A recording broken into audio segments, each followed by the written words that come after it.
Buenas tardes, ¿cómo estáis? Espero que estén bien. Bueno, de mi lado, doy gracias a Dios, estoy súper bien. Antes de todo, me presento. Yo me llamo Blintzito Mevi, soy licenciado en español, soy promotor cultural y turístico para la empresa La Teórica. Aquí estoy hoy para invitarles a visitar mi país, para disfrutar de su belleza natural, de su riqueza cultural. Todo es un buen destino para ustedes. Aquí estoy, les espero. Muchas gracias por sus interés.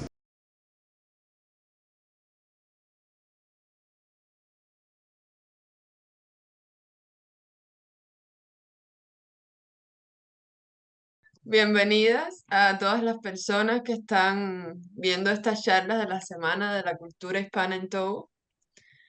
Hoy tenemos un nuevo encuentro y como siempre voy a leer el texto sobre Ratiodeca. Ratiodeca es una empresa española radicada en Madrid que propone una oferta sociológica basada en conceptos de ciencia, arte y su integración. Es un proyecto sistémico, complejo que aborda las incertidumbres, bifurcaciones, el poder autopoyético, la otredad de construcción, el caos creativo. Su estructura se basa en la idea de Stuart Kauffman de la sopa primordial. Con un número suficiente de elementos químicos en condiciones físicas específicas, ocurre el nacimiento necesario de la vida. Además, se apoya en las teorías de complejidad de Prigogine y Morin. Ratiodeca invita a intercambiar información con el objetivo de construir redes multidimensionales complejas para que surjan nuevas formas de vida. Las incorporaciones de información al sistema Ratiodeca se realizan desde tres ángulos distintos: el del individuo, arte, que incluye las emociones y experiencias personales; el grupo, con los proyectos colectivos, utilizando conceptos sociológicos, antropológicos, instituciones o relaciones interpersonales; y el del sistema envolvente, la vida, con la ecología. Ratiodeca trabaja de modo sistémico y considera teorías como la de redes de Latour o Huy, caos y orden, autopoiesis de Maturana o teleonómicas azar de Jacques Monod. Se invita además a los participantes a intervenir en el proyecto de distintas maneras, en talleres, clases maestras y o tutorías sobre sus proyectos de cine, teatro, fotografía, literatura, poesía, etc., o abriendo una nueva temática o dimensión. Gran parte del trabajo se hace online por el espíritu universal de la empresa y su marca internacional, aunque también se realizan actos presenciales. El método seguido es la apertura de nuevas dimensiones o temas que forman nodos autopoyéticos de la multired, cruzando información internodal de manera natural con discusiones, entrevistas o charlas.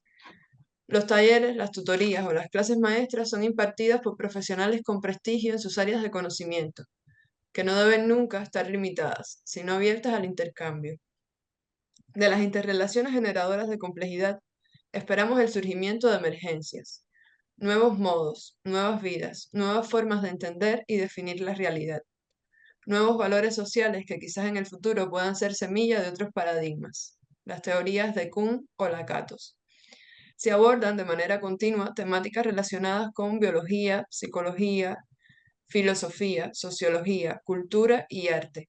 Conceptos como bifurcación, vacío, espacio, arquetipo, incertidumbre, azar, danza, límite, dualidad, belleza, tecnología, símbolo, atención, con multitud de autores referentes: Spinoza, Ginás, Damasio, Jung, Deleuze, Nancy, Senet, Nussbaum, Haraway, Levinas, Stengers, Weil, Zambrano, etc., y manejando valores cercanos como el respeto, otredad, el cuidado. Con objeto de financiar la empresa en este 2024, se abrirán líneas de turismo cultural y ecológico focalizadas en Cuba, Togo y Turquía, por el Egeo, con el hilo conductor de la danza. Desde el 8 al 13 de abril, Ratiodeca propone para la Semana Cultural de Togo una serie de charlas presentadas por Andrés Calle Noreña. Serán 7 encuentros online, preparados por escritores y sociólogos de distintos países de Latinoamérica y Europa. Además, se otorgarán premios a las mejores poesías presentadas en el concurso organizado por la Universidad de Lomé y el Club Cervantes en Togo. Radioteca se define como un espacio para experimentar, sin límites, más allá de todas las ideologías. Bienvenidas, bienvenidos. Andrés, te doy la palabra. Un cordial saludo, un saludo transatlántico. Vamos desde América Latina, La Habana, Madrid, Togo y algunos amigos que llegarán de África hasta Tromsø, cerca del Círculo Polar Ártico. Vamos a encontrar un colombiano viviendo en Noruega y un colombiano que tiene algo muy paradójico. Yo creo que Juan Grajales debe sentirse muy cómodo en Ratio Deca porque le fascina la ciencia, le fascina el conocimiento y él tiene formación de biología, pero además es un muchacho, un joven que tiene enorme futuro. A mí me parece increíble porque yo tengo mucha admiración por Juan y lo veo al mismo tiempo como un muchacho característico de su tiempo, de su época, de Colombia, de su ciudad. Es un latinoamericano, pero con una diferencia muy grande. Juan es un hombre estudioso, Juan tiene libros publicados, es un hombre gran lector, escritor, ya ha hecho la inmersión en otras culturas. Nosotros, los colombianos y los de esta región, tenemos una visión del mundo entre montañas y una visión del mundo que es propia de una cultura conservadora y cerrada, pero Juan, por circunstancias de la vida que ya conocerán, ha tenido que irse y ha abierto mundos. Yo me soñaría un diálogo entre Juan Grajales y muchachos africanos, muchachos cubanos de otras partes del mundo que estén llegando a Europa, porque él ha hecho un trabajo bien hecho, juicioso, concienzudo. Juan, ¿cuántos años hace que estás viviendo en Europa? Y te damos la bienvenida. Gracias. Hace más o menos 2 años y medio llegué a Europa. Yo creí que iba a estar por pocos meses, 3 meses. No sé si Andrés de pronto recuerda que quizá la penúltima noche yo tuve una cena en su casa, o un almuerzo en su casa. Estoy Y buscando su novela y no la encontré ahora a la mano, pero ahora nos habla de su novela. sí, fue, bueno, Fue en el viaje muy 2020, inesperado. Juan. ¿Señor? Fue próximo al 2020, fue después de la pandemia. Sí, O fue sea, en 2021, a ya finales. son, ya van a ser 3 años. Ujú, sí, sí, sí. Y fue, era otro mundo. La imagen que yo tengo de Colombia, pues se quedó congelada en lo que era en el 2021, que todo el mundo tenía cubrebocas, que aún habían restricciones para viajar, que las calles todavía estaban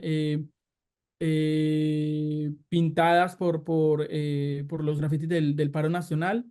Había mucha tensión y ese fue el momento en el que yo me fui, el momento en el que bueno, Colombia quedó congelada para mí, por lo que yo creí que iban a ser 3, 4 meses. Y bueno, entonces eso es de lo que les quiero hablar. Hoy quiero contar una historia y contar una historia sobre el activismo, sobre democracia, eh, sobre el miedo y la esperanza y la compañía y la soledad, contada desde mi experiencia. Y quiero que esto sea como una conversación. Entonces, cualquiera, si tienen alguna pregunta en medio de, de la presentación, me pueden, la pueden hacer, la pueden preguntar. Eh, y eso es algo que a mí este tipo de presentaciones me ha ayudado mucho, eh, como para apropiarme de mi propia historia o para poder sanar heridas que siguen abiertas o para poder enfrentar miedos que siguen debajo de la cama, como se podría decir. Y bueno, entonces les quiero hablar sobre historia. Un segundo, si puedo compartir. Segundo, por favor, voy a compartir mi pantalla. Mientras Juan comparte, yo pienso todo el tiempo en los muchachos de Togo, pienso en Honoré y hemos visto inmigrantes en Europa, muchísimos. También es importante decirlo, aunque habría que discutir las causas, pero de Colombia están saliendo muchísimas personas desde el tiempo que se fue Juan y ahora recientemente. Entonces, es un mundo, el mundo cada vez va a ser cada vez va a ser más de los migrantes. Y el camino que ha recorrido Juan es bien singular y yo creo que puede dar luces. Gracias. Hay un pequeño problema técnico de que la aplicación no tenía los permisos para compartir pantalla, entonces tengo que cerrar la aplicación y volverla a abrir. Eh, ¿Está bien? Muy bien. Sí, sí, no Sí, no pasa hay Sí, sí, nada. problema. sí, sí, no pasa nada. Gracias.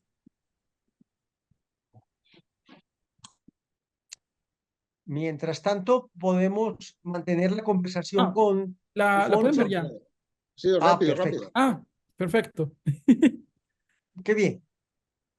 Bueno, voy a mover esto aquí para poder presentar.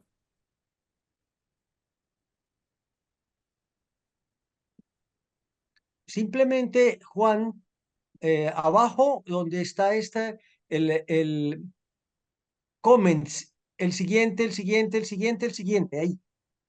En comments, Tocas y ahí se presenta. creo que esto es para compartir. No, Eh, para abrir, ahí te abre y ahí empiezas a presentar. No, abajo. ah, En Abajo. el menú de abajo, donde está la línea que tiene el más y el menos del zoom. ya Eso, lo vi. ahí. No, en la pantalla que está al lado del menos. Ahora sí. Ahí está. Sí. Ahora. Es- Perdón. Ya es lo que dijo Andrés de la tecnología. Ya no aplica Está para bien. mí. Bueno, entonces el nombre de esta presentación es Vivir en otro mundo y hablar para todos. Y bueno, con lo que me refiero en otro mundo es de repente encontrarme en un lugar en donde todo lo que yo creía conocer sobre la naturaleza, sobre la vida, sobre las personas, sobre el clima y sobre mí mismo, de repente se vio invertido. Todos los colores eran como el negativo del color original. Todo lo que yo conocía como normal ya no aplicaba y tenía que aprender desde cero a vivir. De repente, sin prepararme, sin siquiera tener la ropa apropiada para ello o sin, bueno, sin haberlo planeado, tuve que aprender a vivir en un lugar que es extremo pero al mismo tiempo cuando yo trataba de explicarle a mi familia y a mis amigos cómo es vivir aquí, al mismo tiempo veía que era tan complicado como explicarle a la gente de aquí cómo es vivir en Colombia, cómo es vivir en el trópico. Y, y era como a veces yo sentía que no sabía cuál de las dos partes me estaba inventando, si la de Colombia o la de Tromso, porque no encontraba como como una forma de narrar lo que pudiera servir al mismo tiempo para los colombianos y para los noruegos. Y eh, bueno, es algo que todavía estoy tratando de practicar. Cada vez que trato de explicarle a los noruegos, por ejemplo, que nosotros no tenemos estaciones sino pisos térmicos, o tratar de explicarle a mi familia por qué no veo el sol por 3 meses o por qué el sol no se va por 3 meses.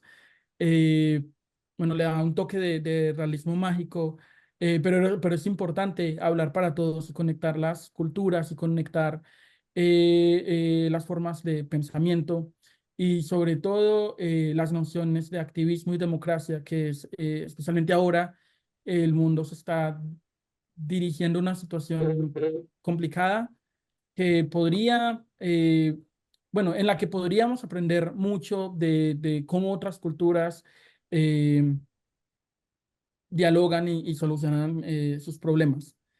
Y bueno, entonces primero quiero hablarles sobre, sobre la persona que era antes o sobre quién era antes o quién soy yo.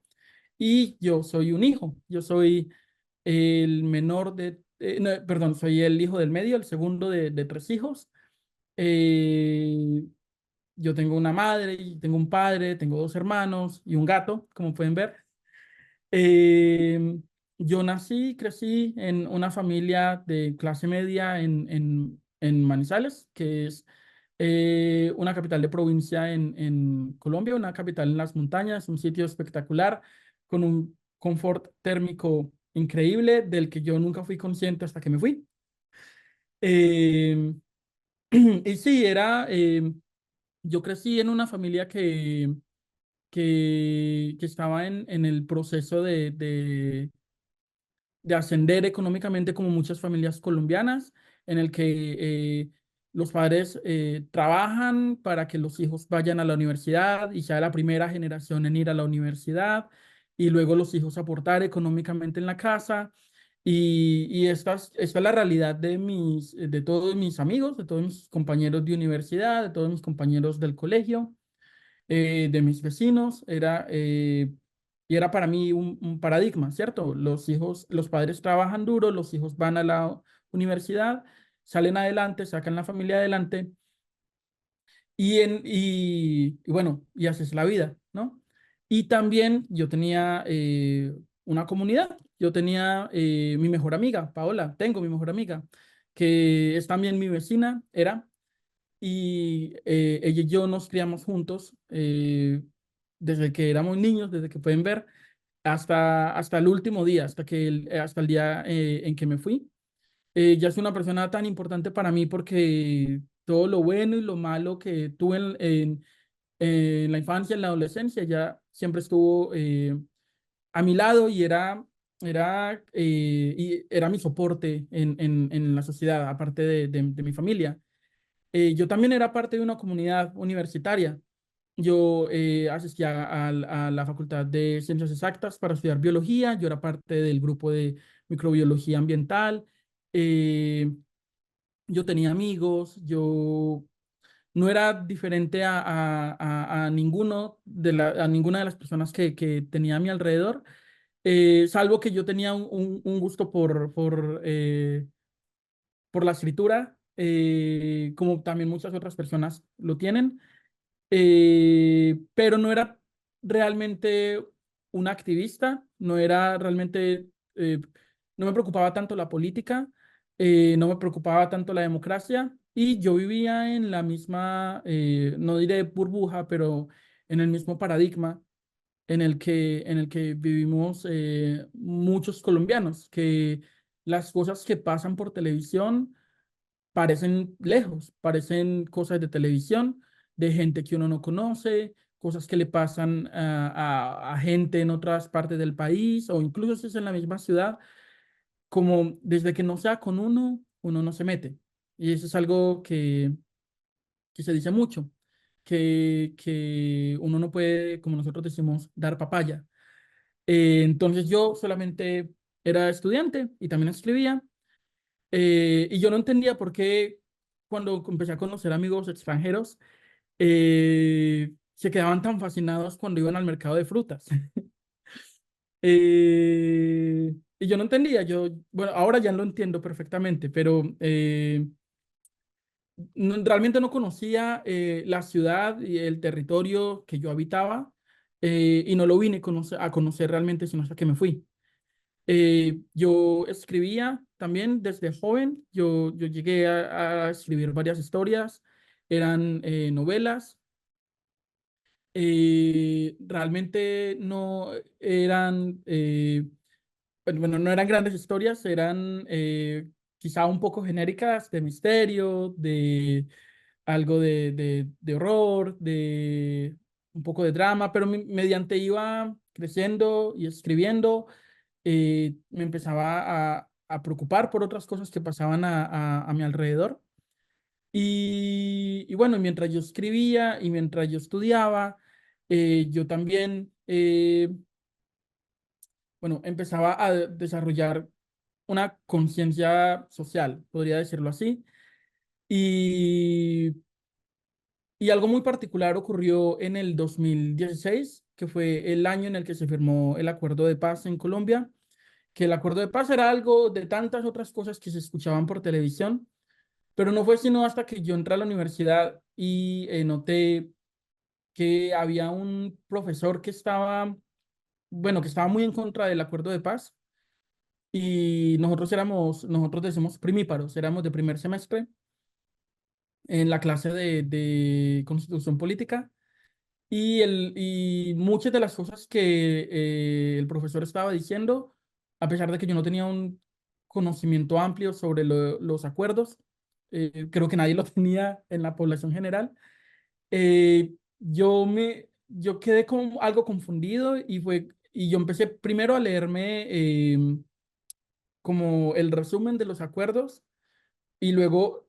terminé leyéndome el acuerdo de paz completo, que es un libro, es un documento de muchas páginas y empecé a señalar, bueno, y empecé a conocer también, primero, el país en el que habitaba respecto a cómo íbamos a concebir la paz, cómo nos íbamos a concebir a nosotros mismos, cómo íbamos a habitar ese territorio. Entonces fue una visión al conflicto armado desde la propuesta de su solución y no solo desde lo que veíamos en las noticias.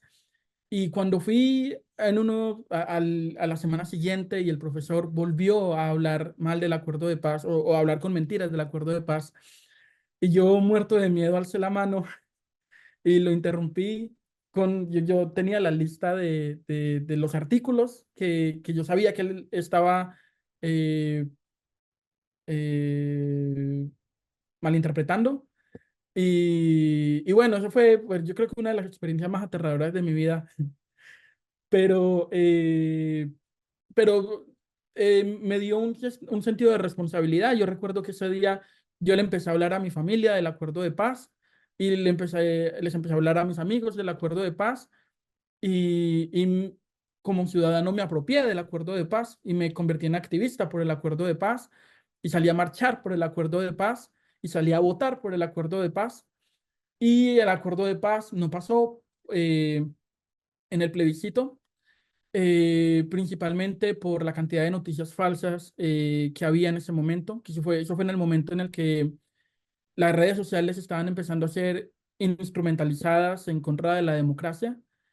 Y bueno, a partir de ese momento algo cambió. Empecé yo a tener algo más de perspectiva sobre la democracia y sobre qué significa ser colombiano. Y esta es mi ciudad. Esta es una ciudad pequeña, nosotros le decimos pequeña en Manizales, en Colombia, nosotros le dicen algunas personas de la capital, dicen que Manizales es un pueblo. Cuando yo hablo de Manizales aquí y les digo el número de habitantes que tienen, aquí dicen, wow, sería la cuarta ciudad más grande de Noruega. Manizales tiene 400.000 habitantes. Es una ciudad muy particular.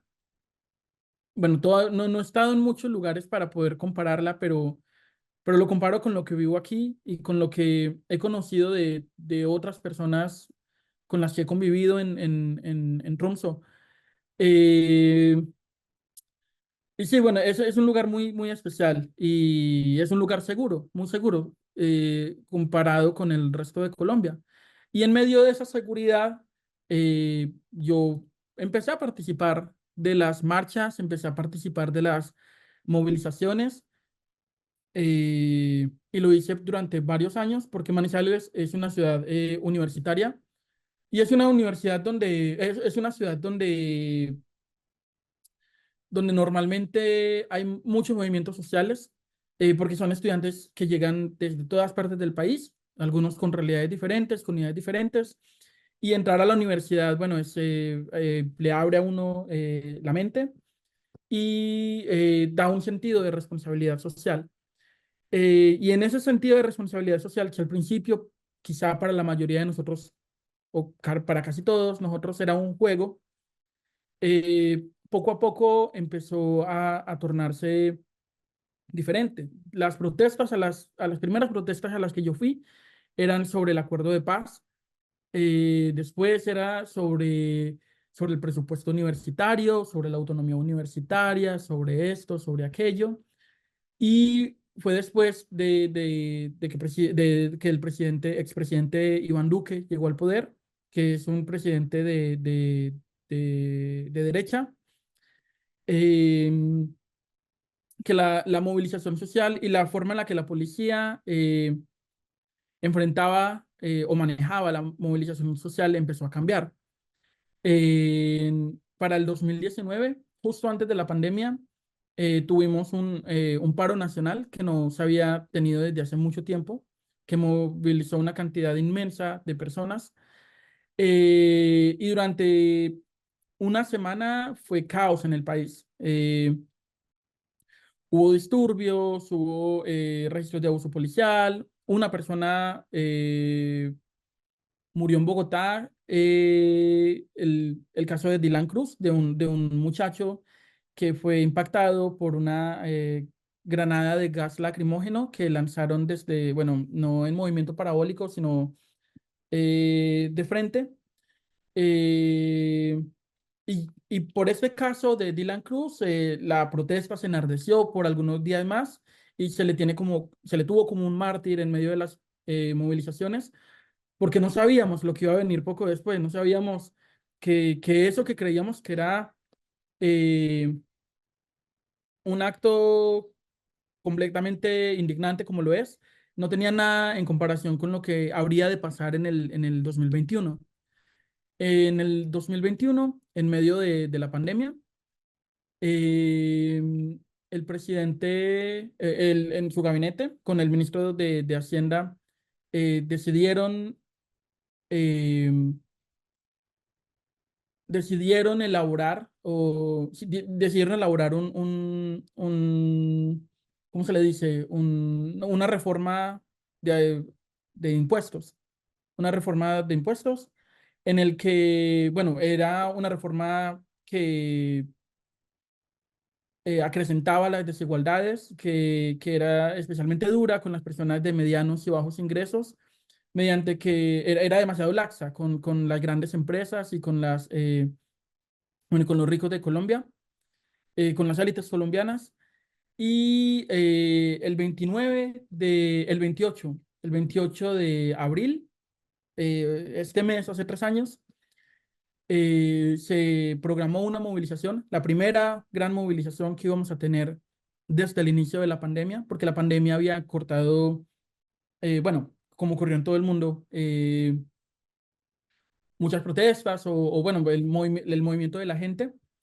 Entonces, en medio de un pico de la pandemia, del peor pico de la pandemia que tuvo Colombia, en el que llegaban a morir muchas personas por día, se programó esta movilización de un día a la que yo no fui porque me estaba recuperando del COVID. eh, pero mucha gente sí fue, mucha gente fue. Y la protesta fue transmitida por muchas personas en todo el país a través de las redes sociales y a través sí, de YouTube y todo con sus celulares. Era una nueva generación de periodismo independiente, que en ese momento se estaba poniendo a prueba lo que fue en el paro nacional. Lo que ocurrió este 28 de abril del 2021 fue que la policía respondió con una brutalidad de la cual nosotros no teníamos presente en la historia reciente.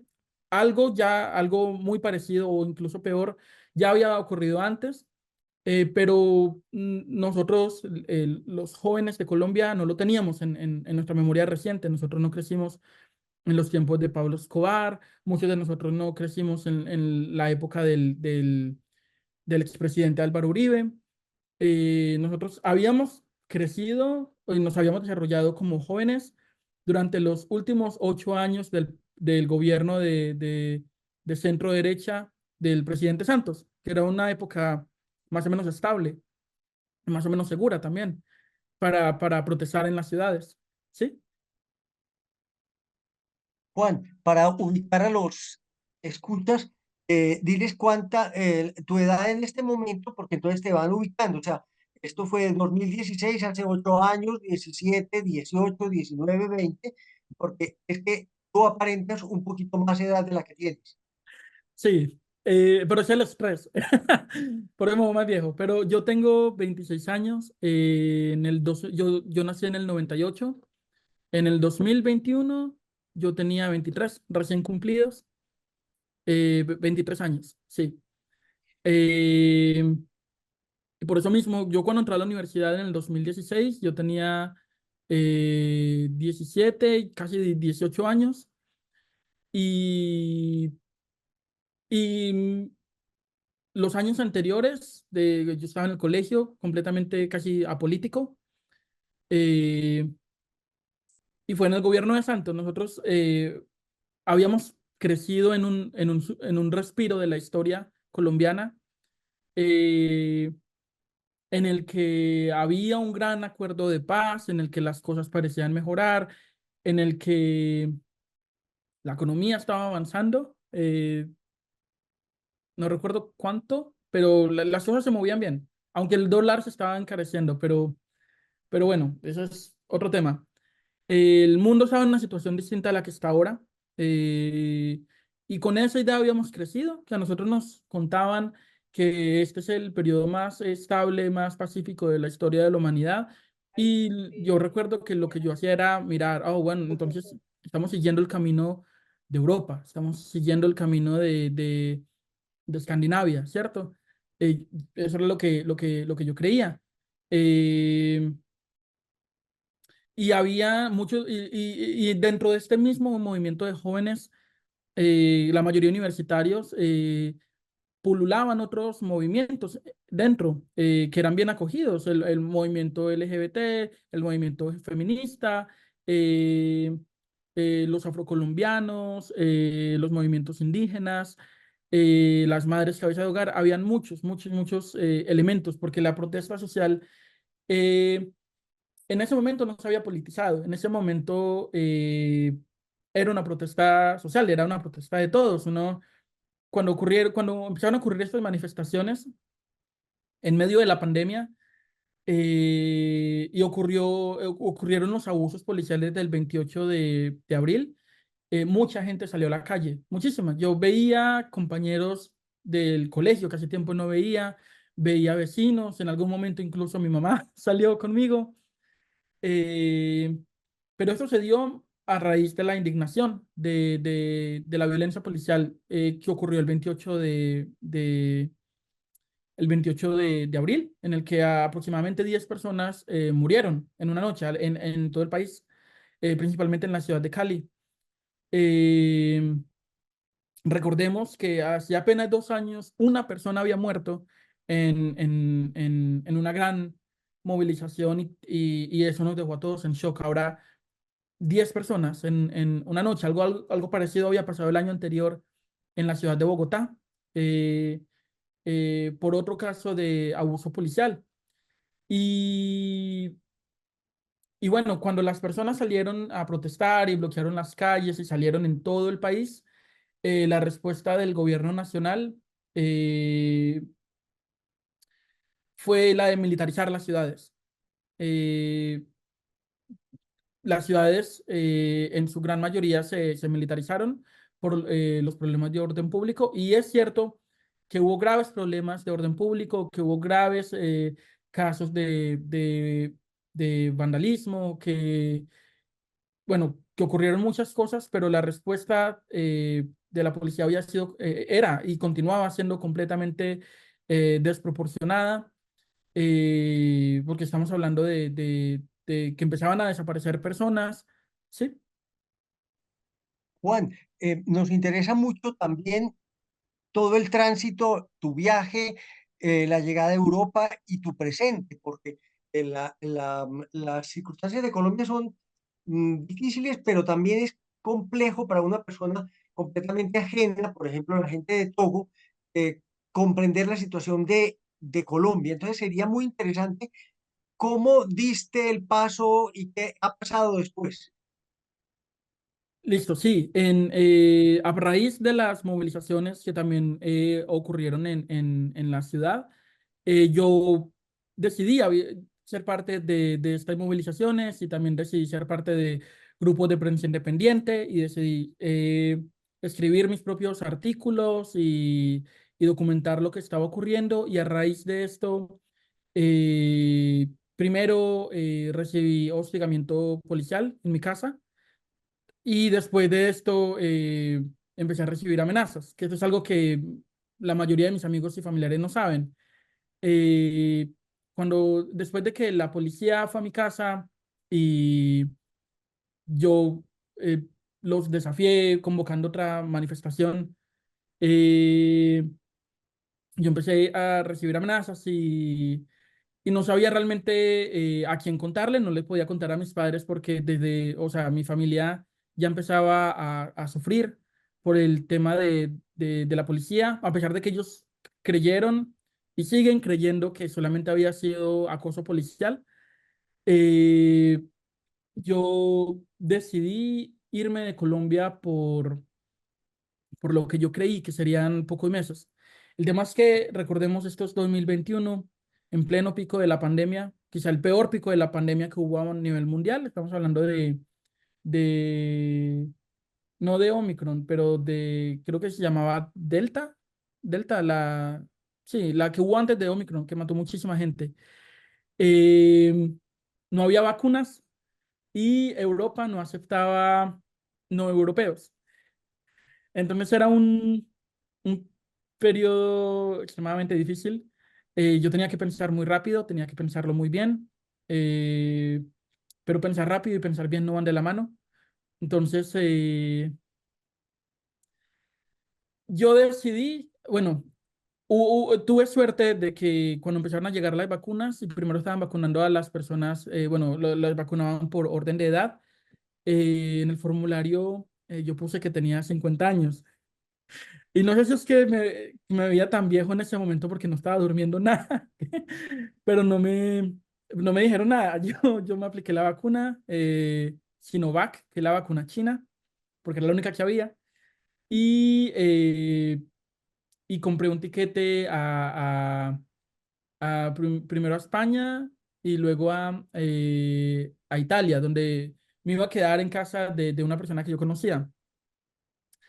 El problema es que, bueno, los únicos dos países que recibían la vacuna Sinovac en Europa eran Holanda y España, y aún no aceptaban no europeos. Entonces, el tiquete yo lo compré casi como un acto de fe para el 29 de septiembre del 2021. Lo compré en agosto. Eh, Justo antes de eso, quitaron las restricciones o levantaron las restricciones para no europeos y fue una suerte que me pude ir. El tema es que para yo irme, para yo poder justificar eso ante mis amigos y familiares, como yo creí que iban a ser solamente cuestión de 3, 4 meses, yo les hice creer a todo el mundo que era bueno, que la naturaleza del viaje era un poco distinta a lo que realmente era. Quizá porque yo también lo quería creer así. Yo les dije que iba a viajar, que iba a escribir, que iba bueno, a probar suerte y regresaban 4 meses o en 3 meses o cuando tuviera que regresar.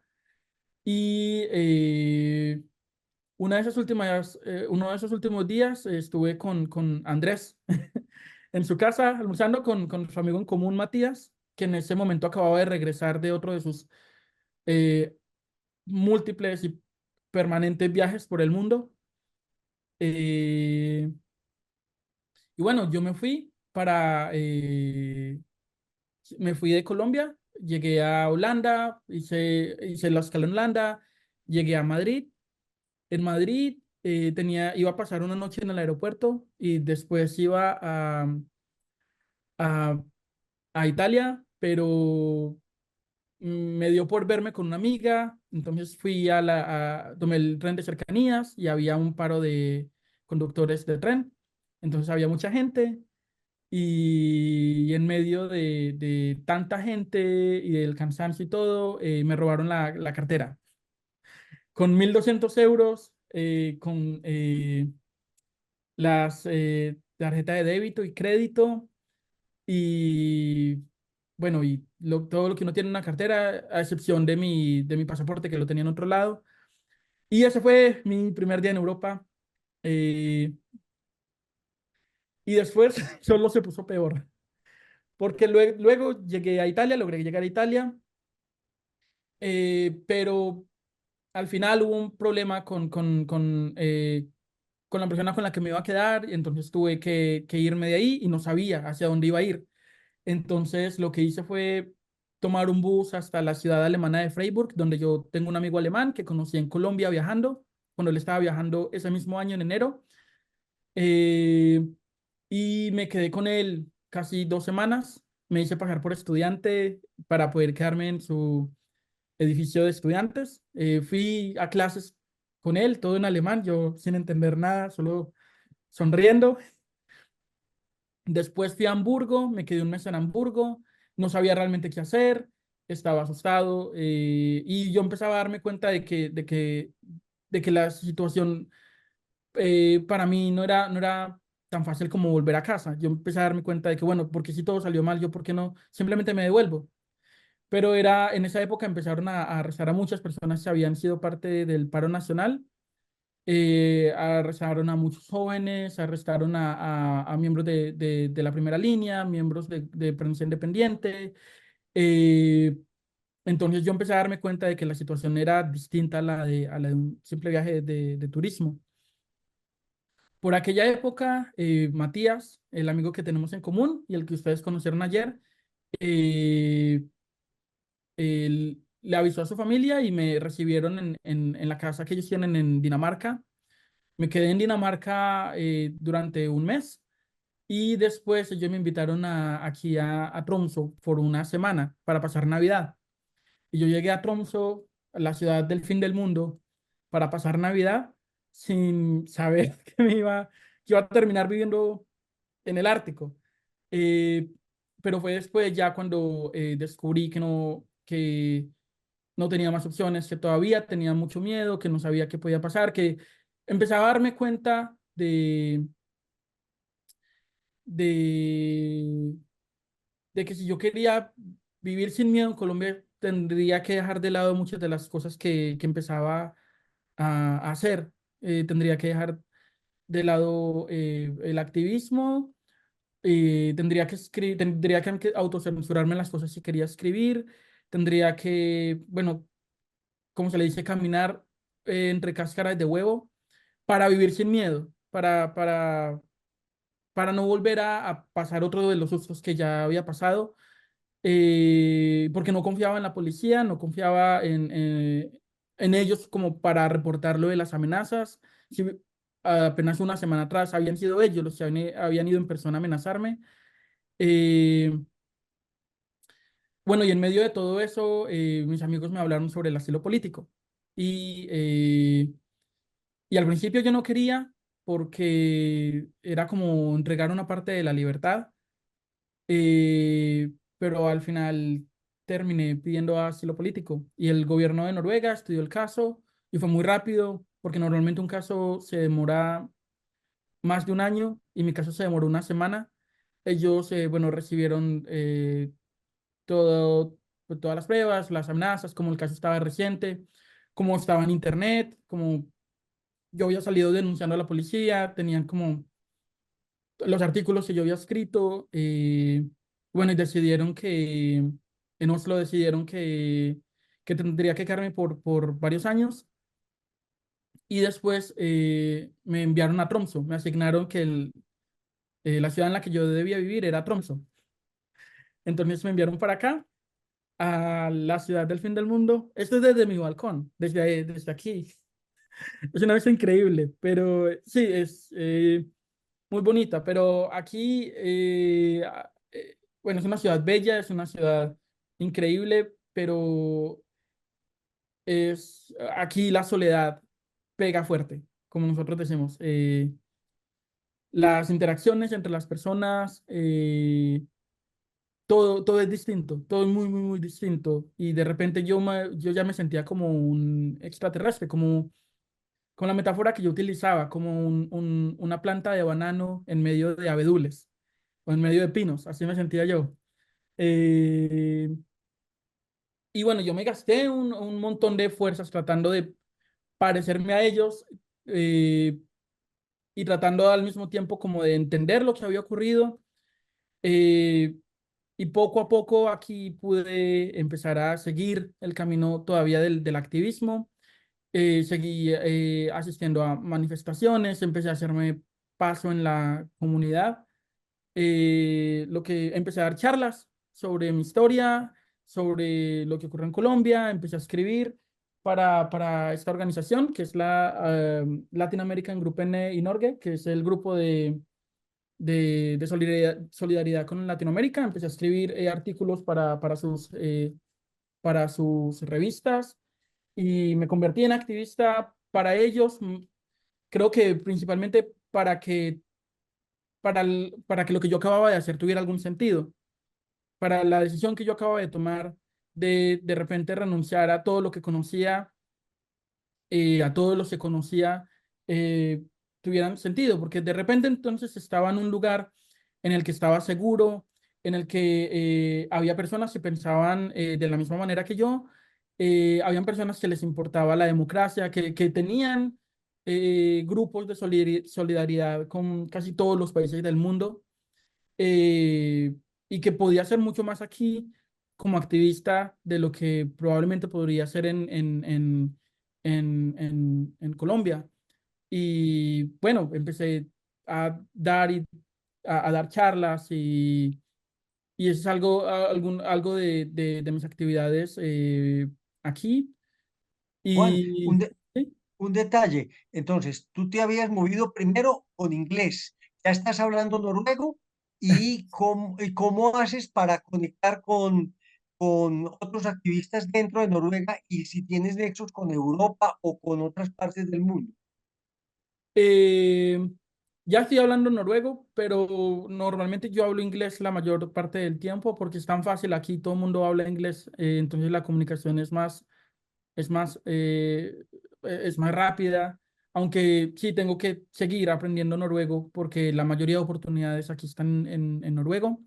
El tema del activismo aquí es grande, aquí hay muchos activistas. Aquí eh, la gente tiene como un común denominador sobre responsabilidad social, diría. No, no todos los casos, pero mucho más de lo que yo estaba acostumbrado.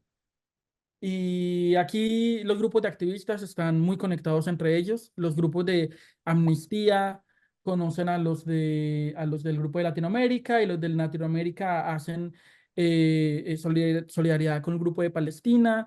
Y cuando uno de los grupos tiene un evento o algo, todos los otros grupos se ayudan entre sí. Eh, entonces, por ejemplo, eh, estas charlas, o yo leo poemas los sábados para el grupo de Palestina a través del grupo de Latinoamérica. Y ahora voy a empezar a publicar una historia gracias a la ayuda del grupo de Latinoamérica con otras organizaciones. Entonces, algo muy importante aquí es que los grupos de solidaridad están articulados, muy bien articulados, y creo que es algo de lo que, al menos desde mi corta experiencia, de lo que alcancé a vivir en Colombia, se podría aprovechar muchísimo más. Eh, si bajamos tantas divisiones internas y empezamos a juntarnos para hacer una fuerza que sea más que política, que sea de carácter universal y humano.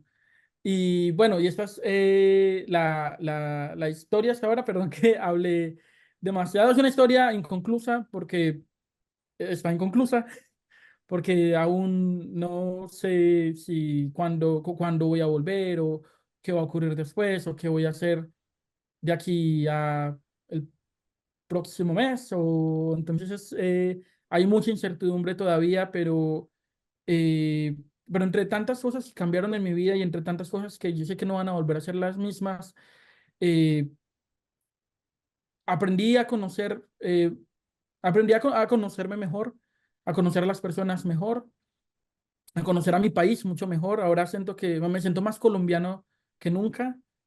Y también empecé a labrar como un camino que yo quiero seguir y al cual no quiero renunciar, que es el del activismo, el de los derechos humanos, el de la literatura.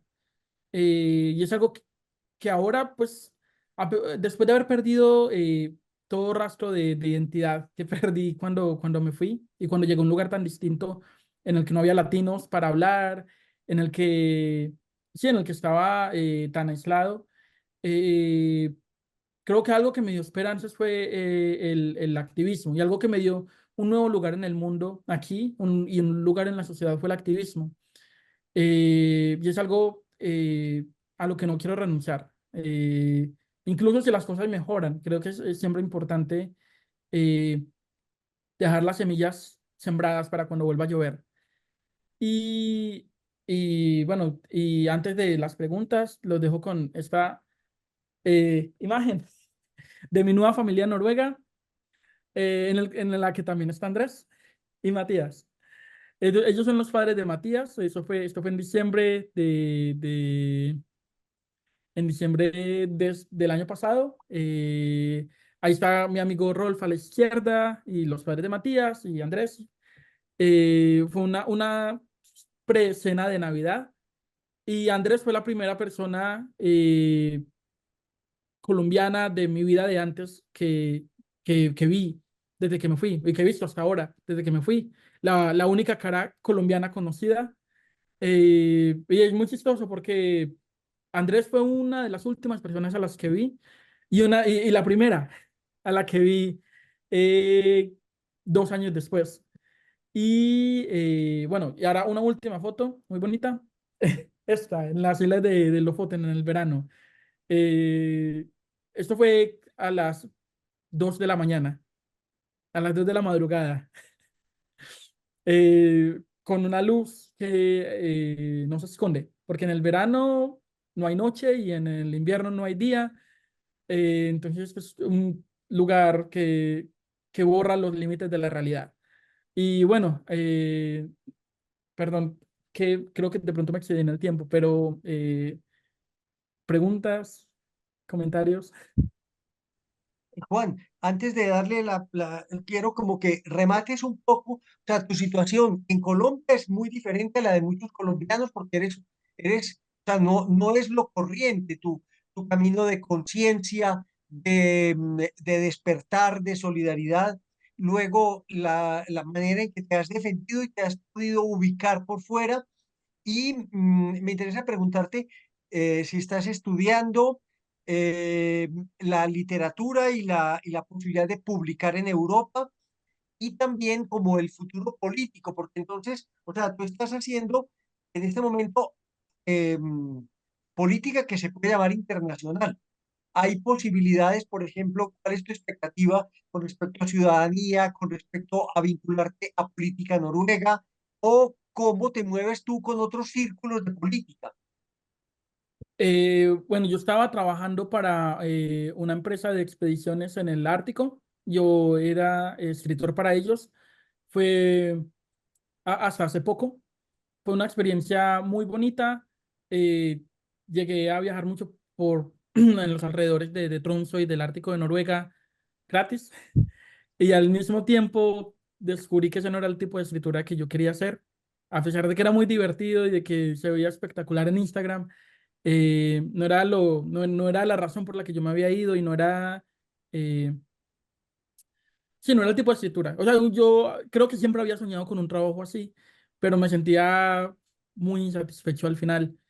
Y bueno, y ahora el contrato ya acabó y estoy en este momento sin trabajo, aplicando ahora a la universidad. Justo hoy estoy enviando aplicaciones para, bueno, y otra vez se abre el arco iris de posibilidades de ahora que voy a elegir si me voy por literatura o si me voy por algo que tenga que ver más con periodismo o algo que tenga que ver más con activismo. Apliqué algo que se llama Desarrollo Social Internacional y creo que esa es mi primera opción eh, sí, quiero enfocarme no solamente en Noruega y no solamente en Colombia, pero en algo más internacional. Creo que algo que a mí me gustaría mucho. No creo que tenga la paciencia para ser, ni el carisma para ser político, pero sí me gustaría trabajar eh, con política o hacer activismo. Pero el problema es que los activistas cuando les toca a la hora de gobernar, no siempre son muy buenos, no siempre son muy buenos gobernantes. Eh, pero realmente no sé, justo ahora, ayer terminé mi libro y ya, bueno, lo voy a enviar al grupo de Latinoamérica, que son los que se van a encargar de, de, de, de la editorial. Entonces, este año, si todo sale bien, voy a definir qué habrá de ocurrir en los próximos años. Eh, yo amo Colombia, y yo quiero hacer muchas cosas por Colombia, pero realmente sí me da miedo vivir en Colombia. Y, y yo sé que esto mucha gente no lo entiende, mi familia no lo entiende, mis amigos no lo entienden, pero por primera vez supe lo que es vivir sin miedo. Y por primera vez supe lo que es no autocensurarse, que eso es lo peor, que yo no sabía, ahora cuando leía lo que yo había escrito antes, la cantidad de autocensura que yo me autoinfligía. De, porque nosotros pensamos que la censura llega después de la publicación, pero son tantas palabras que no se dicen, tantos pensamientos que uno mismo interrumpe, tanta, tanta fuerza con la que uno cierra su propia boca, eh, que aquí este libro que escribí, a pesar de que no es el primero, se sintió como el primero, porque por primera vez dije lo que quería decir sin miedo a lo que podría venir después, sin miedo de que mi papá, porque trabaja para la alcaldía, se va a quedar sin trabajo, o me van a amenazar, o voy a tener algún problema o algo. Por primera vez sentí lo que se siente no tener miedo. Eh, Juan, es novela lo que es, escribiste, pero es, también escribes poesía. Y poesía también estás escribiendo. sí, poesía estoy escribiendo, pero la poesía es poesía es narrada, porque es la que leo en las protestas. El libro es bueno, tengo dos. Tengo el que tú conoces, que es el conflicto, pero este lo voy a dejar para después, porque es el que yo estaba escribiendo, el que me he pasado media vida escribiendo. Y el otro es una antología de 3 historias.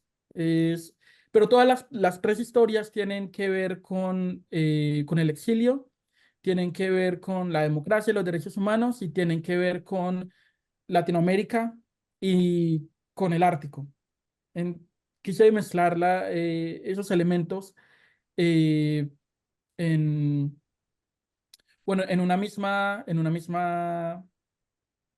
narrativa. Y es algo que de pronto aquí me gustaría mencionar en voz alta, la pequeña introducción que yo le puse al libro, porque yo también estoy escribiendo, que era lo que la organización más quería, era un recuento de mi historia para los noruegos conocer cómo es por dentro el sistema de asilo en Noruega, porque no es tan fácil como lo dice sonar, es una cosa un poquito brutal. Sí, no es tan chévere como uno cree. Pero antes de escribir como algo autobiográfico, yo terminé escribiendo una historia, una alegoría. Y bueno, la explicación es esta que voy a leer, que es lo que se encuentra en la segunda página del libro y dice: es difícil encontrar palabras para describir las angustias del corazón, la composición de un miedo, la intensidad de una angustia, la acidez de un remordimiento o la amplitud de una nostalgia. Las palabras sirven para muchas cosas, pero no para explicar lo que uno siente. Aún no se han inventado ni la mitad de los verbos, sustantivos o adjetivos necesarios para enfrascar al más sencillo de los sentimientos. Para entenderse a uno mismo hace falta más que un diálogo interno. Hacen falta más que las descripciones y las memorias. Hacen falta las metáforas, parábolas, alegorías. Hacen falta historias y aquí hay 3 de ellas. Y esa es la introducción de las 3 historias. Eh, pero sí, esperemos que se publique este año, si es posible. Creo que, Evelyn, tratemos de que entre Astrid, no sé cómo hace para que hable ella, porque nos está acompañando ella en Colombia, entiendo, y qué alegría tenerla y saludarla. Sí, sí, puede que active el micrófono, porque había pedido la palabra, no sé Sí, si Astrid, todavía quiere decir algo. sí. Ah, hola, buen día. Eh, Puedes abrir tu cámara, Astrid, qué rico verte. gracias, aunque Gracias. creo que estando aquí en el parque me toma por sorpresa abrir la cámara, pero les agradezco la oportunidad. Saludos aquí desde Bogotá, Juan, desde la Hola. fría, pero hoy soleada Bogotá. Eh, gracias por compartir tu experiencia.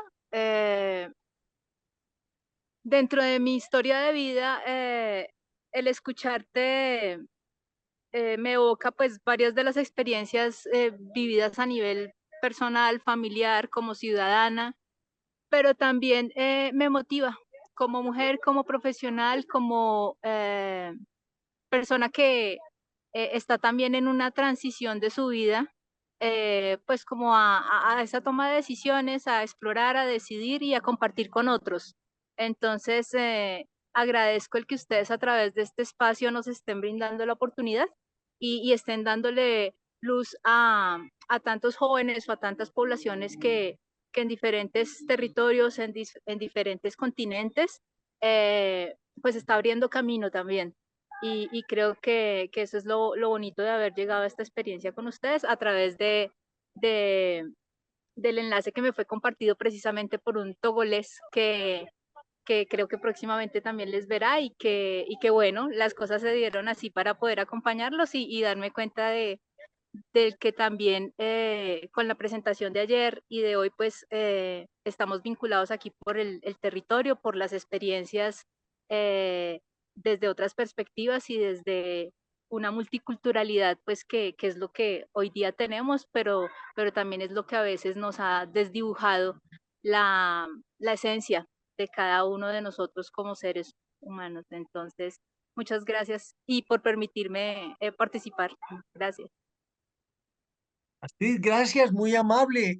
¿Tú qué trabajas? En qué área te mueves? Y nos alegra mucho verte y después le damos la palabra a Juan para que te responda. Gracias, Andrés. Pues bueno,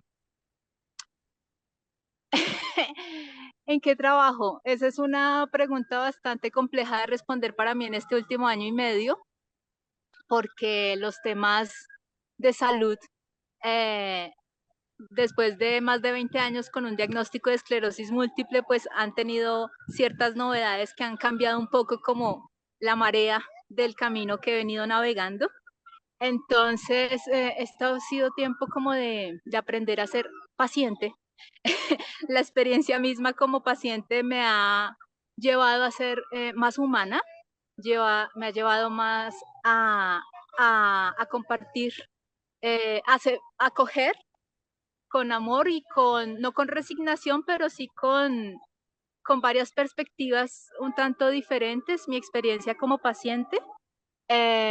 Y bueno, también como mujer, pues ha habido otras coyunturas o circunstancias que en el último par de años como que me hicieron despertar y cuestionarme el cómo aprovechar más el tiempo y la vida. Y quizás en ese sentido, pues la institucionalidad que llevé por más de 20 años como docente, que soy formada en la Universidad Pedagógica Nacional y que ha transitado por varios escenarios presenciales, virtuales, públicos y privados en la enseñanza de lenguas de español como lengua propia y de lenguas extranjeras como el inglés y el francés, pues han hecho que mi experiencia sea un tanto variada, diversa. Al comienzo era como complejo sentir que no me hallaba, pero con el paso de los años y con este tipo de experiencias bonitas con las que uno da en el camino, se da uno cuenta que por algo y sobre todo para algo se están dando las cosas así.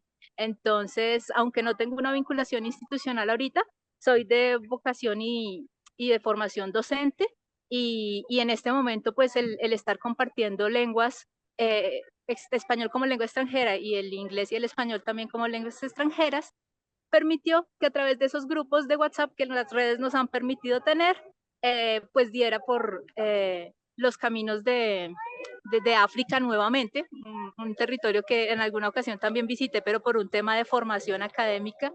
Y en esta ocasión fue así que llegué a este espacio, llegué a esta oportunidad de escucharles y de que me brindaran la opción de escucharme. Discúlpenme que me tomé unos minutos de más. Magnífico. ¿Tú hablas francés? Oui, je le parle aussi. Et moi, je suis Mándales professeure. un saludo a los togoleses en francés, por favor. Bien sûr, pour tout le peuple du Togo, vous sont bienvenus pour partager des expériences comme nous avons écoutées ici, et vous aurez l'opportunité aussi de partager votre propre expérience de vie. Donc, bienvenidos a Español, a Colombia, y en francés, en español, de cualquier forma que podamos comunicarnos. Ça sera une expérience très agréable, très humaine, et d'avoir la capacité de reconnaître les expériences des autres autour du monde. Merci beaucoup pour la chance de vous écouter et de partager ces séances aujourd'hui. Merci beaucoup. Juan, conversale a tu Sí. coterránea. No, muchísimas, no, en colombiano. No, muchísimas gracias, merci beaucoup. Emocionante. Sí, muchas gracias por esas palabras. Se siente muy bien ver a una colombiana, y el parque que tiene detrás me da mucha nostalgia. Esperen, les muestro un segundo. Si me disculpan el desorden. Así es como siempre está aquí, Okay. Madre. sin hojas, casi todo el año. Entonces, Wow. ver plantas vivas me llena de alegría, y más si están en compañía del acento colombiano. Espero algún día visitar y conectar. Realmente es algo que aquí me ha hecho mucha falta. Y muchas gracias por esas palabras. A ti por haber compartido tu experiencia, Juan. A ustedes por brindar este espacio. Augusto, qué bueno que entres tú. Sí, vamos a ver.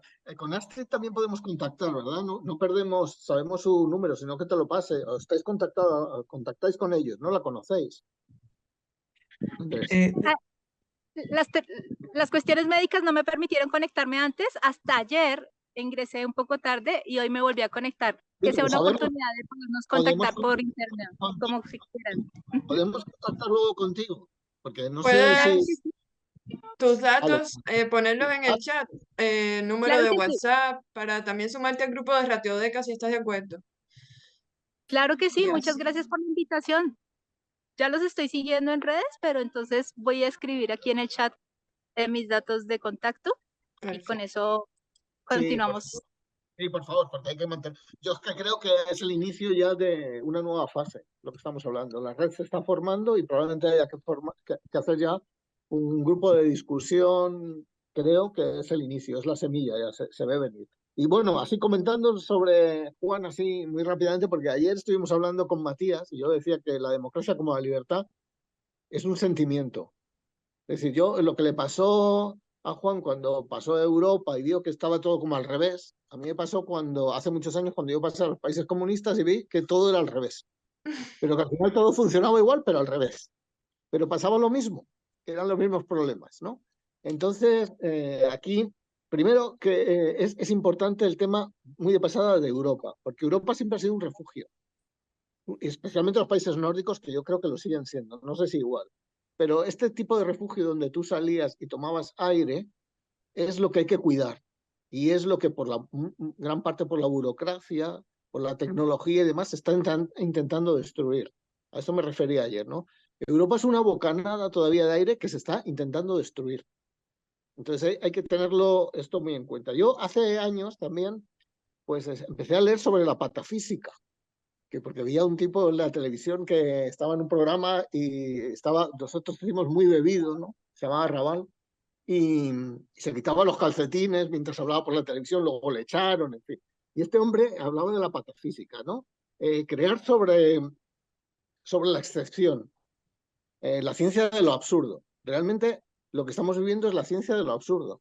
O sea, la patafísica es una cosa habitual. Lo que le ha pasado a Juan en Colombia, pues me ha pasado a mí en España aquí con mi edad. O sea, una cosa verdaderamente inaudita, ¿no? Inaudita. También es una forma de distinguir siempre, bueno, mi consejo es distinguir qué significa el poder y dónde está el poder. Más allá de la ideología, mucho más allá de la ideología, hay otra cosa que es el poder. Y esa yo creo que es la discusión. Otra de las cosas que es interesante hablar aquí es el problema del grupo, del individuo frente al grupo.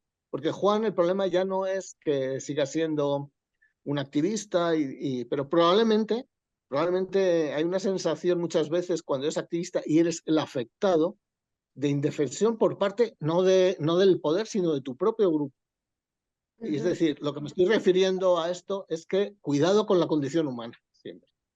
Aprender de la condición humana. Y esta es la discusión más allá de fondo, diría yo, ¿no? Entonces, al final yo creo que es dar un salto más allá de ideologías. Estábamos hablando en Colombia de derechas y de izquierdas. Aprender siempre de la otra parte, porque yo hablo mucho con Colombia y siempre me hablan del escudo que tiene orden y libertad. Y entonces depende si es la libertad delante del orden, ese es el discurso habitual. Es un discurso que nosotros lo hemos vivido aquí. Es decir, lo que tú estás contando, exactamente en la universidad, con tu edad, me pasaba a mí con la universidad en la época de Franco aquí. Exactamente lo mismo. Y había gente, bueno, y luego siempre tener el sentido del movimiento, de la evolución, que todo va cambiando. Entonces, eso es para ti, Juan, especialmente, ¿no? Entonces, hay muchos más conceptos, hay muchos más matices que yo creo que merece la pena discutir y abrir una discusión un poco más allá de la ideología, más allá de la política, aunque la política está. En realidad, ¿qué es lo que pasa? ¿Qué es lo que hay más allá? ¿Por qué después de 200.000 años seguimos con las mismas historias sapiens? ¿Qué es lo que ocurre? ¿No será la condición? ¿No será que hay que verlo todo de otra manera distinta? No sé, a esto es a lo que me refiero, que yo creo que es el paso adelante que empezamos ayer con Matías y yo creo que es el punto clave verdaderamente para buscar un paradigma nuevo, porque este está gastado. Es decir, lo que te ha pasado a ti es que le ha pasado, te podría decir, aquí en Madrid, a gente de signo político, está uno tras otro aquí en Madrid ahora mismo, de signo político cambiado, pidiendo asilo. Entonces, claro, algo falla, ¿no? Algo falla. Probablemente sea el grupo, probablemente sea el poder, probablemente sean las relaciones, pero al final lo que hay que conservar es ese, te lo digo a ti, Juan, el sentimiento ese de libertad y de democracia. La democracia, muy poca gente lo es. O sea, mucha gente te está hablando de democracia desde el propio poder, desde la propia democracia, por eso te comen la cabeza. Pero ser demócrata de verdad es día a día, minuto a minuto, es el ejemplo, es la comprensión, es el escuchar al otro, es la tranquilidad, y eso poquísima gente lo tiene. Ayer decía, cuidado con las democracias porque no son tales democracias. No estoy hablando de los países nórdicos, que es un poco un reducto, diría yo, ¿no? Pero cuidado con las democracias también. Y nada más, yo lo que os invito es abrir ya un espacio para empezar a discutir esto poquito a poco. Es nada más. Sí. Yo quería intervenir, si me lo permite, Andrés. Claro, por ¿Alguien quería? supuesto. Ya. Bueno, me ha gustado mucho tu charla, Juan, y me siento muy identificada. Yo soy cubana y vengo de Cuba igual en una situación muy parecida a la tuya. En mi caso, la policía no fue a mi casa a, a darme miedo o así, pero estaba como en el aire. Muchos amigos también pasaron por esta situación. Yo formé parte de un grupo de teatro independiente, abiertamente en contra de la dictadura, en contra del régimen, y también estaba en esta situación de miedo con respecto a lo que podía pasar con mi vida si me quedaba en Cuba. De hecho, todavía, si regreso, que va a ser de vacaciones, también me da un poco de miedo qué puede suceder, ¿no? Si me van a dejar salir o no. Entonces, se siente muy bien que exista personas que han tenido que han seguido el mismo camino, ¿no? De querer diferenciarse en el sentido de que la libertad y los valores hayan estado por encima de lo que el grupo, como decía Augusto, intenta sostener, porque al final es el grupo, es la masa la que sostiene los valores. Se puede decir que son unos pocos que están en el poder, pero en realidad si la masa cambiara esos valores, todo cambiaría. Y bueno, es un placer haber estado en esta charla, me siento muy bien con este tiempo que hemos compartido aquí.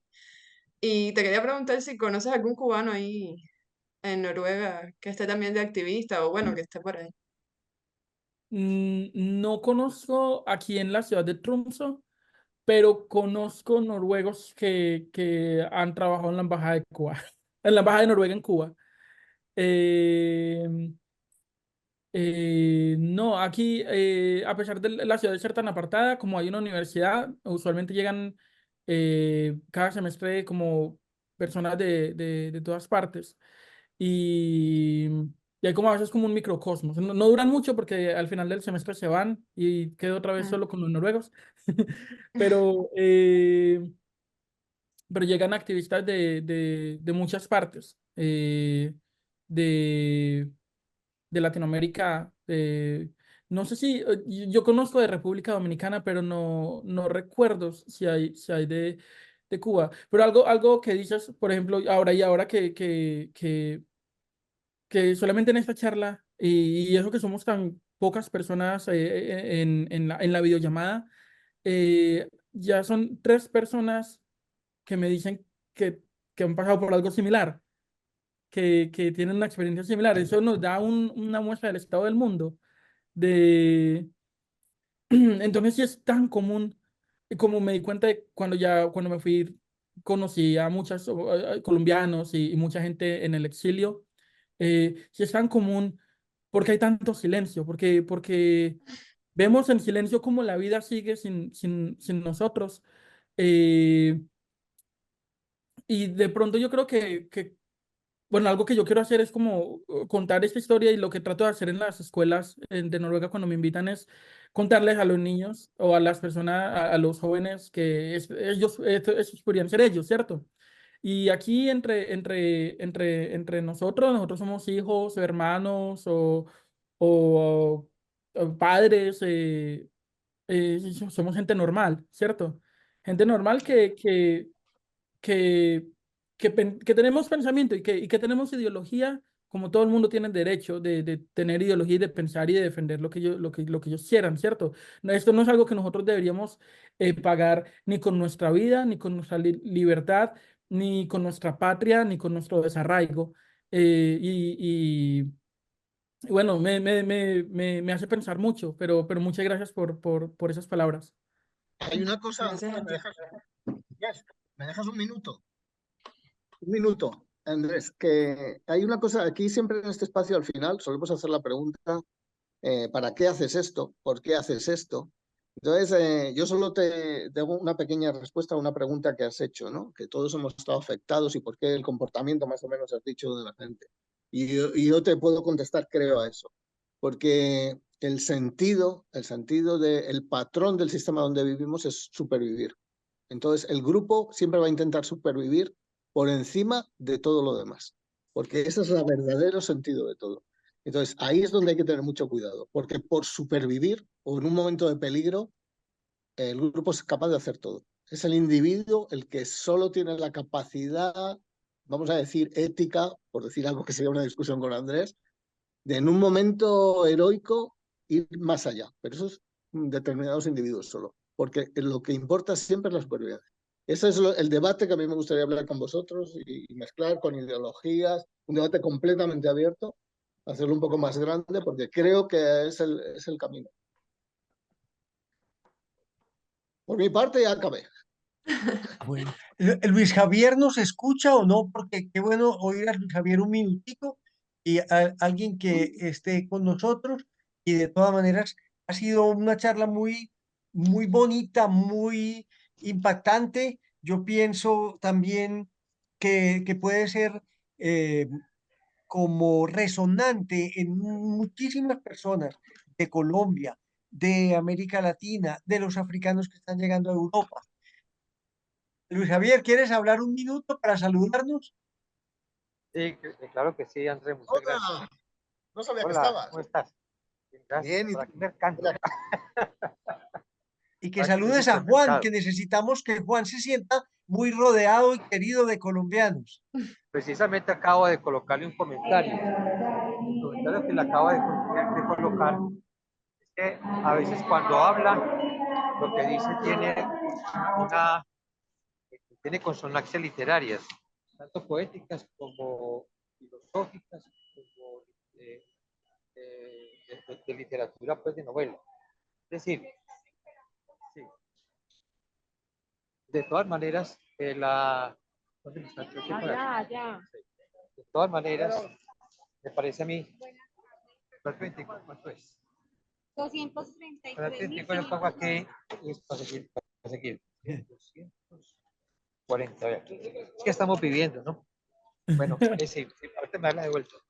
Bueno, entonces, lo que te quería decir era que me gusta más, o sea, todos tenemos una historia, pero la historia no son los hechos. La historia, es decir, los hechos tienen que ser interpretados. Cuando tú dices, al final de tu intervención ahorita, inclusive cuando lo después de que Evelyn y reflexionas sobre lo que te pasa, eso es lo que le da realce a tu experiencia, ¿cierto? Porque otra persona, pues digamos, no sabría cómo reflexionar sobre lo que le pasa y lo que nos pasa. Es lo que acaba de decir precisamente Augusto. Hay que mirar con el sentido amplio qué es lo que está sucediendo. Tú decías, por ejemplo, ahorita, lo que me está sucediendo, que suceda a mucha gente que está aquí, pero digamos que eso puede ser un sesgo de las personas que están participando. Pero no quiere decir que no exista eso. O sea, la humanidad a través de toda su historia ha vivido de los, ha vivido de, ha vivido de la, ¿cómo se llama esto?